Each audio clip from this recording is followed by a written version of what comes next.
नमस्कार, news nation पर champions की जंग देख रहे हैं आप। आपके साथ मैं हूं मोनू चहल और हमारे साथ अखिल गुप्ता भी हैं। भाई मैच ऐसा आ गया अब जहां पर डू एंड डाई सिचुएशन है दोनों टीमों के लिए। एक तरफ गुजरात टाइटंस होगी और दूसरी तरफ दिल्ली कैपिटल्स होगी। और ये मैच कहां पर है? अरुण जेटली स्टेडियम दिल्ली में है। तो ऐसे में ऋषभ पंत एंड कंपनी का तो रियल टेस्ट होना ही है। साथ ही साथ गुजरात को भी अगर टॉप 4 में जाना है तो उनको ये मुकाबला हर हाल में जीतना होगा। अगर अखिल जी आपसे पूछा जाए हॉट फेवरेट कौन सी टीम लगती है आपको? भाई आपके बगल में मैं ही बैठा हूं तो आप मुझसे ही पूछेंगे जी। नहीं, मस्ती मजाक बिल्कुल। लेकिन हॉट फेवरेट तो मोनू यार गुजरात ही है, क्योंकि दिल्ली ने बहुत ही निराश किया है। बहुत ज्यादा लेट डाउन दिल्ली की टीम ने किया है। ना कप्तान चल रहे हैं, मतलब कप्तान अच्छी परफॉर्मेंस तो कर रहे हैं, लेकिन ऋषभ पंत का स्ट्राइक रेट मुझे थोड़ा अच्छा नहीं लगा। पिछले 1-2 मैचेस में कप्तानी ऋषभ पंत की एवरेज रही है। डेविड वार्नर, पृथ्वी शॉ, मतलब कमियां ही कमियां है टीम में। कमियां और गरीबी में आटा गिला वाली बात भी, क्योंकि एक बड़ी खबर आई है, क्योंकि दिल्ली कैपिटल्स को एक बड़ा झटका लगा है। और ये झटका ये है कि जो उनके स्टार प्लेयर हैं इस आईपीएल 2024 से बाहर हो गए हैं। नाम है मिचेल मार्श, हालांकि स्टार ऑलराउंडर इस टीम के, और वो अब ये टूर्नामेंट नहीं खेलेंगे। ऑस्ट्रेलिया जाएंगे विदेश में और ऑस्ट्रेलिया वापस जाकर वहां इलाज कराएंगे। और मिचेल मार्श का ना होना इस टीम के लिए, क्योंकि हैमस्ट्रिंग में चोट थी, इसके कारण वो मैच नहीं खेलेंगे। इस सीजन दिल्ली कैपिटल का प्लेऑफ में पहुंचना बहुत मुश्किल लगता है। और अब तो ये स्टार खिलाड़ी बाहर हो गया अखिल जी, अब मुश्किल हो गया। भाई आईपीएल 2023 अगर आप उठा के देखेंगे तो केवल मिचेल मार्श थे डेविड वार्नर के बाद जिन्होंने लगातार अच्छा परफॉर्मेंस किया था इस सीजन। हालांकि उस लेवल में नजर नहीं आए, ओपनिंग भी की, वन डाउन भी खेले, बतौर गेंदबाज भी नजर आए, लेकिन वो परफॉर्मेंस नहीं दिखी थी। लेकिन हम कहते हैं ना कि सीनियर प्लेयर्स का अनुभव ही काफी होता है। उनके लिए केवल एक मैच होता है फॉर्म हासिल करने के लिए। वो शायद एक मैच मिचेल मार्श को मिल जाता, लेकिन अनफॉर्चुनेटली हैमस्ट्रिंग की चोट के चलते परेशान है। और दिल्ली कैपिटल्स को, जैसे मोनू ने कहा कि गरीबी में आटा गिला, अब वाकई में मौसम वैसे ही दिल्ली का इतना सुहाना है, गरीबी में आटा गिला दिल्ली का हो चुका है। अब उनके पास बचता ही क्या है? और वैसे भी अगर देखा जाए भाई ताकत और कमजोरी क्या क्या है, भाई दिल्ली की टीम के पास अगर ताकत की बात करें तो ऋषभ पंत एक ऐसे खिलाड़ी इस टीम में जो ऑरेंज कैप की रेस है ना, आप दिलचस्प होगा ये देखना दोस्तों। आप भी बड़े हैरान होंगे कि टॉप 20 नेम्स में सिर्फ ऋषभ पंत का ही नाम है दिल्ली कैपिटल्स में। ये सोचने वाली बात है कि 20 टीमें तो 10 हैं, लेकिन 20 खिलाड़ियों में नाम ही नहीं है किसी भी प्लेयर का। एक ऋषभ पंत का नाम है। Apart from that I think Kuldeep Yadav ने बड़ा अच्छा किया है, जो पिछले मैच में 3 विकेट्स लिए थे। ये पॉसिबल प्लेइंग 11 हो सकता है दिल्ली कैपिटल्स का। इसमें डेविड वार्नर आपको नजर आएंगे, जैक फ्रेजर, मैकगर्क, इन्होंने बड़ा शानदार खेल दिखाया है बल्ले से। और अभिषेक पौरेल ने भी कल जो पिछला मैच हुआ था एसआरएच के खिलाफ 42 रनों की अच्छी पारी खेली थी, और वो पार्टनरशिप बड़ी क्रूशियल थी, लेकिन मैच नहीं जिता पाए थे। ऋषभ पंत बड़े धीमा खेले, इन पे भी सवाल उठे थे इनकी पारी को लेकर। ट्रिस्टन स्टब्स होंगे, अक्षर पटेल, ललित यादव, कुलदीप यादव, एनिक नोकिया, खलील अहमद और मुकेश कुमार। ये कुछ पॉसिबल प्लेइंग 11 हो सकता है अखिल जी। अगर इसमें देखा जाए तो कमियां तो आपने बता दी, लेकिन जो पेस अटैक है उस पर भी काम करना होगा, खासकर खलील अहमद को। खलील अहमद ने 6 मैचों में 10 विकेट लिए हैं। शुरुआत पावर प्ले में लगातार अच्छी कर रहे हैं, विकेट्स लेते हैं, लेकिन जैसे जैसे मैच आगे बढ़ता है, उनका स्पेल आगे बढ़ता है, काफी ज्यादा महंगे नजर आ जाते हैं, रन काफी लुटाते हैं। वही चीज हमको ईशांत शर्मा के साथ देखने को मिली, विकेट्स ले रहे हैं, लेकिन डेथ ओवर में ये पूरी टीम पंजाब किंग्स बन जाती है। मतलब आप बुरा मत मानना यार पंजाब के समर्थक को, लेकिन जैसे परफॉर्मेंस अगीसो रबाडा का देखने को मिल रहा है, अर्शल पटेल, अर्शदीप सिंह, उसी तरीके की दिल्ली की गेंदबाजी है। खलील अहमद 10 विकेट लिए, लेकिन किफायती नहीं रहे। उसके अलावा एनिश नोकिया, मैं आज तक ये डिसीजन नहीं समझ पाया हूं। 2-3 डिसीजन ऐसे आईपीएल की हिस्ट्री के, चहल को क्यों बाहर छोड़ा आरसीबी ने, चहल हरसरंगा के साथ क्यों नाता तोड़ लिया, और दूसरी बात ये कि दिल्ली कैपिटल्स ने रबाडा को छोड़ के एनिश नोकिया को रिटेन क्यों किया, मैं आज तक ये बात समझ नहीं पाया हूं। नोकिया इस सीजन खेले हैं 6 मैच, 6 विकेट लिए हैं, लेकिन इकोनॉमी कितना है 12.95, ऑलमोस्ट 13 रन प्रति ओवर खर्च कर रहे हैं। क्या मतलब है टी20 यानी कि अखिल जी ने अगर टी20 क्रिकेट में आप एक ओवर में 13 रन खर्च कर रहे हो तो आपको गेंदबाज कहलाने का कोई हक ही नहीं है। बिल्कुल कोई हक नहीं है। और भाई आप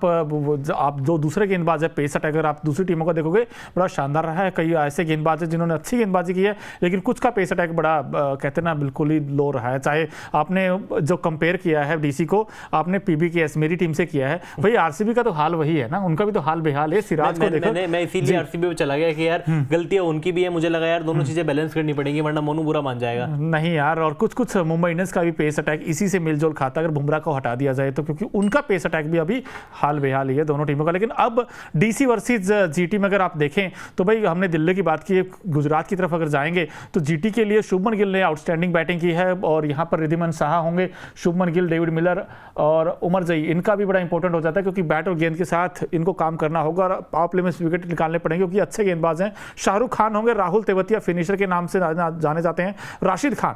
अब इस गेंदबाज को दिल्ली की पिच पर अच्छा करना होगा, क्योंकि कुलदीप यादव ने 3 विकेट्स निकाले थे पिछले मैच में, तो इनसे बड़ी उम्मीदें होंगी। साई किशोर होंगे, नूर अहमद, संदीप वॉरियर और मोहित शर्मा। अब मोहित और राशिद का तो ठीक ठाक परफॉर्मेंस रहा है, लेकिन संदीप वॉरियर, नूर अहमद, इनसे बड़ी उम्मीदें होंगी कि वे विकेट्स लें। और बैटिंग में इनकी सबसे बड़ी दिक्कत तो बैटिंग ही है दोस्तों, क्योंकि ना तो रिद्धिमान शाह चले ऊपर से, और डेविड मिलर, उमर जई और शाहरुख खान, ये जो मिडिल ऑर्डर है ना, ये इस बार मुझे फीका लगा है एज कम्पेयर टू पिछले सीजन से देखोगे तो। पिछले सीजन में केन विलियमसन ने कुछ पारियां खेली थी, साई सुदर्शन ने अच्छी पारियां खेली थी, लेकिन इस बार डेविड मिलर का उस तरह का फॉर्म नहीं है, रिद्धिमान शाह के रन नहीं है, नीचे शाहरुख खान उस तरीके से फिनिश कर नहीं पाए हैं। एक राहुल तेवतिया और शुभमन गिल मुझे 2 अच्छे सॉलिड बैट्समैन लगते हैं अखिल जी।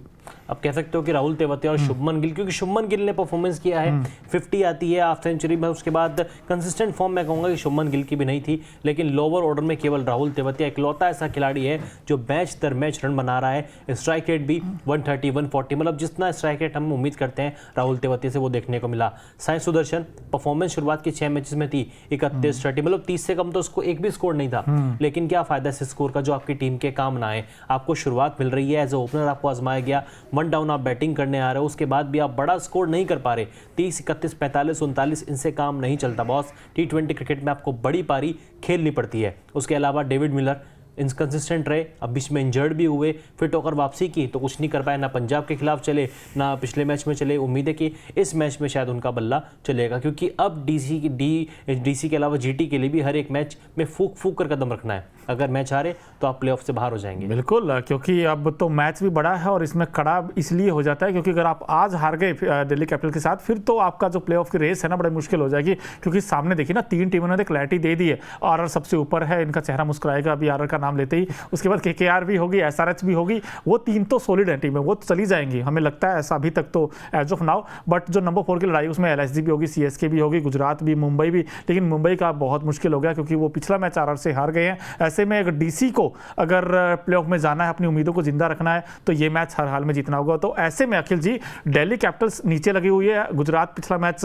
हार कर इनफैक्ट जीत कर आई, पिछला मैच 3 विकेट से पंजाब को हराया था उन्होंने, तो ऐसे में गुजरात को थोड़ा सा हम फेवरेट मान सकते हैं। तो दिल्ली को अगर गुजरात को हराना है तो ऐसे क्या काम करने होंगे, लेकिन उससे पहले हेड टू हेड बड़े मजेदार हैं। 3 मैच खेले हैं जिसमें जीटी लगा 2 मैच जीता है और डीसी सिर्फ 1 ही मैच जीता है। ऐसे में डीसी को क्या करना होगा कि वो गुजरात को हरा दे? मनु, सबसे पहले तो इनका ओपनिंग पेयर सही करना पड़ेगा। पृथ्वी शॉ आपने देखा होगा जब से वापसी की है, शुरुआत के मैचेस खेले नहीं थे, कमबैक किया, स्टार्ट भी मिल रहा है उसको, बड़ी पारी में कन्वर्ट नहीं कर पा रहे हैं। आप ओपनर हैं, आपको पता है कि आपकी टीम लगी हुई है, आपको अगर प्लेऑफ खेलना है, आपको अगर 16 साल में पहली बार आईपीएल ट्रॉफी जीतनी है, आपको अपना ओपनिंग पेयर तो सही करना पड़ेगा ना। आप जैक फैसल मैकगर्क हैं जिन्होंने 3 मैच खेले हैं, प्रभावित इतना कर दिया इस खिलाड़ी ने कि हम बार बार कह रहे हैं कि आरसीबी ने विल जैक को क्यों नहीं खिलाया, दिल्ली ने जैक को क्यों नहीं खिलाया। डेविड वार्नर, मैं हमेशा कहता हूं कि जब से इन्होंने इंटरनेशनल क्रिकेट से रिटायरमेंट लिया है वो एटीट्यूड मिसिंग है, वो स्ट्राइक रेट नजर नहीं आ रहा। मुझे लगता है कि ये शायद उनका सेकंड लास्ट आईपीएल भी क्यों ना हो, क्योंकि मेगा ऑक्शन होने वाला है 2025 का, और मुझे लगता नहीं है कि दिल्ली की टीम उनको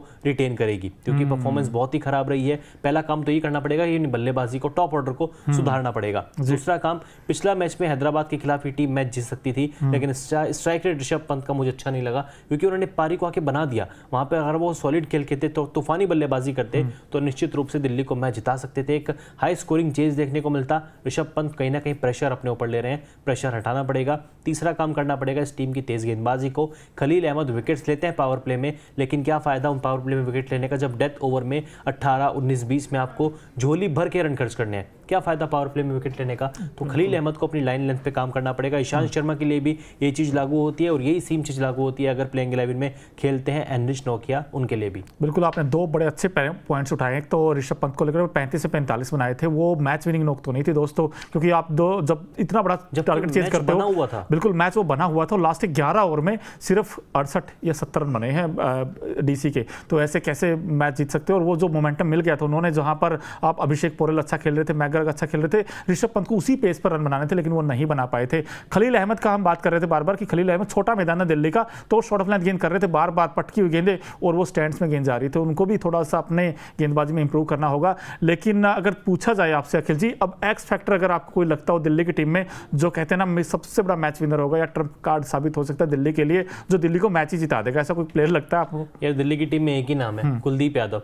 6 मैचों में 10 विकेट, उनके अलावा इकॉनमी बड़ी शानदार, एवरेज बड़ा शानदार, शानदार और इकलौता ऐसा खिलाड़ी है जो लगता है कि जीत के लिए खेल रहा है। बाकी सारी टीम तो मैदान पे उतरते हैं, उनको लगता है कि बस यार कब 20 ओवर खत्म हो, कब हम वापस होटल जाएं, क्योंकि ऐसे ही आलम इस टीम का नजर आ रहा है। केवल कुलदीप यादव इकलौते ऐसे खिलाड़ी हैं जो अच्छे 4 ओवर भी डाल रहे हैं, किफायती भी हैं, विकेट्स भी ले रहे हैं और उनके अंदर वो भूख नजर आ रही है जीत की। जीत की भूख नजर आ रही है दोस्तों। लेकिन देखा जाए भाई, गुजरात टाइटंस डिफेंडिंग चैंपियन भी थी 2022 में, 2023 में रनर अप भी रही थी, लेकिन ये टीम इस बार बहुत ही फीका खेली है। लेकिन गुजरात टाइटंस को भी ये मैच जीतना होगा। लेकिन एक्साइटिंग कॉन्टेस्ट मुझे ऐसा लगता है, दोनों की बैटिंग अगर आप देखोगे ना तो ठीक ठीक ही है ना, उन्होंने ज्यादा इंप्रेस किया है ना दिल्ली ने ज्यादा इंप्रेस किया। पेस अटैक वो भी तकरीबन ठीक ही है, लेकिन जो सबसे बड़ा डिफरेंस है वो स्पिन डिपार्टमेंट में होगा। क्या कुलदीप यादव ज्यादा यहां पर खतरनाक होंगे या फिर राशिद खान और नूर अहमद होंगे? ये सबसे बड़ा मैच का आप कह सकते हैं कि यार मैच उस तरफ जाएगा या इस तरफ जाएगा, ये एक सबसे बड़ा फैक्टर होने वाला है स्पिन डिपार्टमेंट। क्योंकि पिछले मैच में हमने देखा था अखिल जी, वहां पर मयंक मार्कंडे ने विकेट निकाले थे और कुलदीप यादव ने विकेट निकाले थे। उस पॉइंट ऑफ व्यू से स्पिन अटैक जिसका बेहतर होगा वो टीम अच्छा करेगी, मुझे तो ऐसा लगता है। लेकिन दोस्तों आप जरूर बताइए आपको क्या लगता है, भाई दिल्ली की टीम बाजी मारेगी या फिर आपको लगता है गुजरात की टीम बाजी मारेगी? और कमेंट बॉक्स में प्लीज अपनी राय जरूर दीजिए, क्योंकि यहां पर चैंपियंस की जंग हर रोज ऐसी जारी रहेगी। लेकिन दिल्ली वर्सेस गुजरात, ये मैच वाकई बड़ा कहते हैं ना कयामत की रात है दिल्ली कैपिटल्स के लिए।